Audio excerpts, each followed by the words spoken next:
Welcome back, everyone. Glad you joined us. Today we are talking about something that I think everybody needs to know about and maybe consider in the future when you're planning your estate. We're talking about revocable and irrevocable trusts. A lot of people in the United States, in particular, they're familiar with wills and trusts, but only 32% of the people in America actually have a will, and only 11% of the people in America have a trust. So a trust within itself is more complex, it's more detailed than a will, and it protects you a lot better than a will. So we're talking about revocable and irrevocable trust. I'm going to start off with revocable trust. Now, what is a revocable trust? My wife is going to do irrevocable, I'm going to do revocable. A revocable trust is basically what they call a living trust. So you can adjust, you can make changes to it as you are living. So you create it, you're the creator or the grantor, and then as you go on, you can actually make changes to that trust. And so those changes could benefit, well, maybe you had more grandkids, or you got great grandkids, or maybe you want to cut somebody out of the trust, you want to add somebody to the trust. It's called a living trust because it's living and it can be adjusted. So it behooves a lot of us, to think about, and this is a subject that a lot of people don't want to think about, is our demise. And if you have any type of money or any significant amount of money, or maybe you have properties and you have a lot of things, what do you want to be done with the stuff after you're gone? That kind of sounds morbid to some people, and they say, well, I don't want to think about when I'm going to leave and what's going to happen to my stuff once I'm gone. But whether you think about it or not, something's going to happen to what you leave behind. So we came in the world with nothing, we're going to leave out the world with nothing. But for myself, I want my wishes to be carried out long after I'm gone. And if I've had anything to leave, I want to make sure it's left to the right people at the right time. So a trust can do that. It can set up where you can have your funds distributed. Oftentimes with a will, everything is left to the beneficiaries right when you pass away. And there is no divvying out, or you can get a percentage of this, or you can do that. They kind of hand it over to them.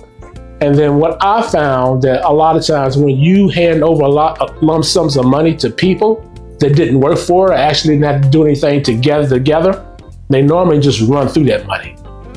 So as a setting up a trust, you can look at something for generational wealth to be carried on and be distributed even far after you're gone. So you have to go through attorney, and they would have to set those type of things up in advance. And so once you're gone, even though after your demise, that can be carried on. Now, of course, that attorney or that firm is going to get a percentage of that to carry your wishes on after you're gone. But for me, it is well worth it. And that's kind of summing up the revocable trust. An irrevocable trust, on the other hand, is just the opposite of the revocable trust. When you look at the terminology, you can tell sort of what is meant by the verbiage revocable versus irrevocable. Mm-hmm. And as Maurice has explained, revocable trust can be addended, whereas an irrevocable trust is very, very extremely hard to addend. There are a few scenarios in which the irrevocable trust can be modified or addended. But an irrevocable trust is a document that is left in place that involves three parties. An irrevocable trust consists of the parties that are involved as the grantor or the settlor, which is the person who puts the document into place, versus the trustee. That is the person who carries out the grantor's wishes after the grantor has been expired. Right. The beneficiary then is the person or persons who will inherit or be gifted the final estate of the grantor. It's very similar to a will in the respect of it is carrying out your last will and testament.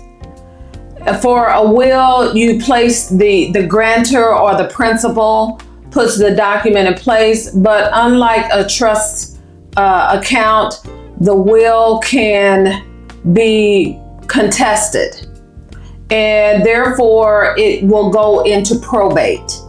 With a irrevocable trust, you will not be, as the grantor, allowed to have access anymore to that trust. Mm-hmm. You give up your rights to that money, and there are benefits as well as cons to this.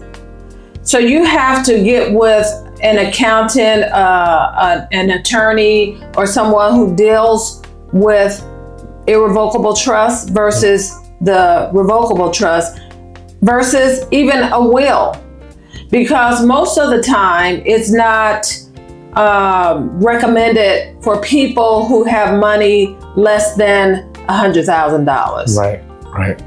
If you have less than $100,000, there's no estate tax, there's no inheritance tax, there's none of those things. Now, what an irrevocable trust does, it will protect your assets from creditors, from lawsuits, and from certain taxes that will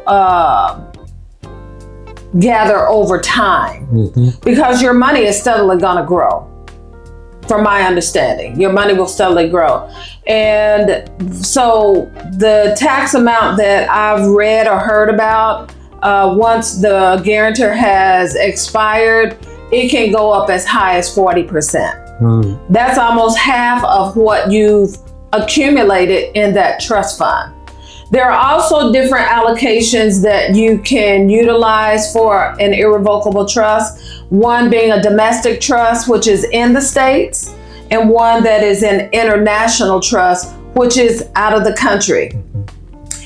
A lot of times people fear, well, what if the trustee, which is the person who oversees your account, what if the trustee steals my money, takes my money? What will they do? How will they get it back? Will we be able to get it back? Those types of things. From what I've heard, the international trusts are better. There was one incident in Chicago that the trustee of a guarantor had taken the money and ran away with it. They caught the trustee, locked that person up, and the money was restored to that account.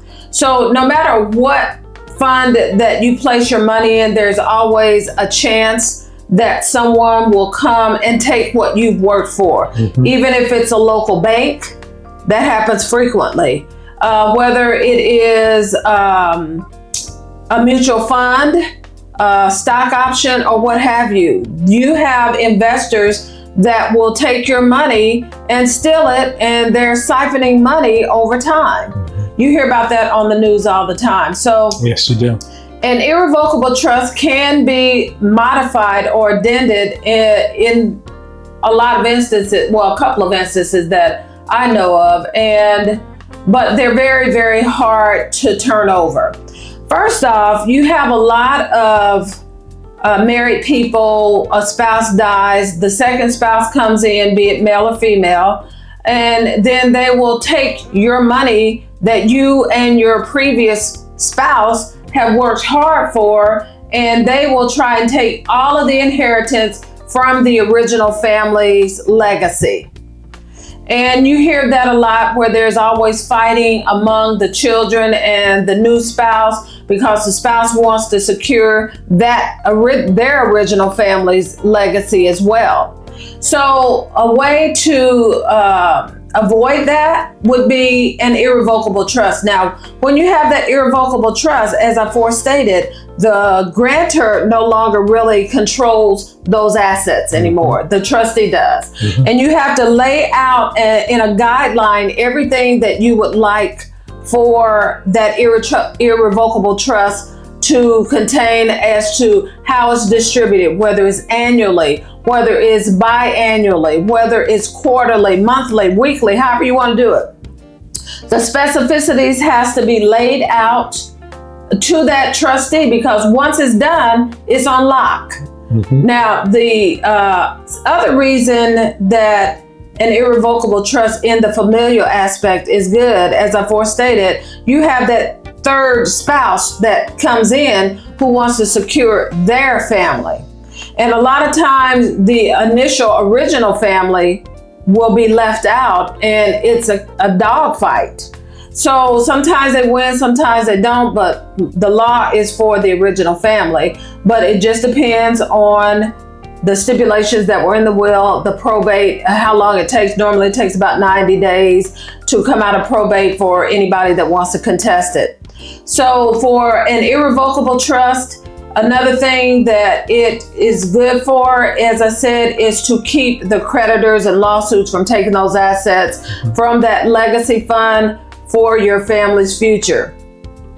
The way you change those funds or attempt to change it is if you no longer trust the trustee as the guarantor, and you see over time that this person is not reliable, they're not trustworthy, we don't get along, we don't see eye to eye, whatever your issues are, you can replace that trustee. But that trustee that is being replaced cannot be replaced by your family member, nor can it be replaced by yourself as the guarantor.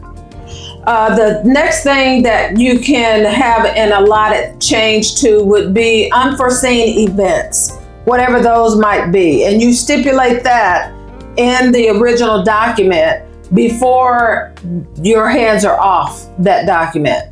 So when you're drawing up that irrevocable trust, you have to make sure all your I's are dotted and your T's are crossed, because that's the stipulations that you placed in there. Right. So the third thing would be if the beneficiaries that you have placed to receive that estate as gifting through that trust, if a beneficiary dies before you as the grantor or the settlor passes away.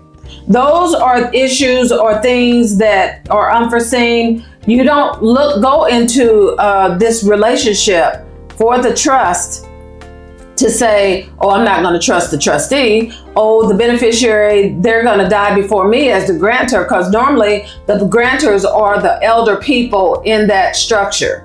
It's the patriarch or the matriarch that is setting this up. So they're quite a bit older generally than a beneficiary. So those are reasons that you would get an irrevocable trust. Those are some insights on irrevocable trust versus a revocable trust. Yes, and I hope that this has been helpful to you guys. And we talked about revocable and irrevocable trust. We talked about will and how probably almost 3/4 of the population in the United States doesn't have a will. Only 33% has about a will. So that's about what? 2/3 don't have a will. So it behooves each and every one of us to get something in place, depending on what kind of assets you're leaving to your family. You know, whether you want a will or you want a trust, you want a revocable or irrevocable trust.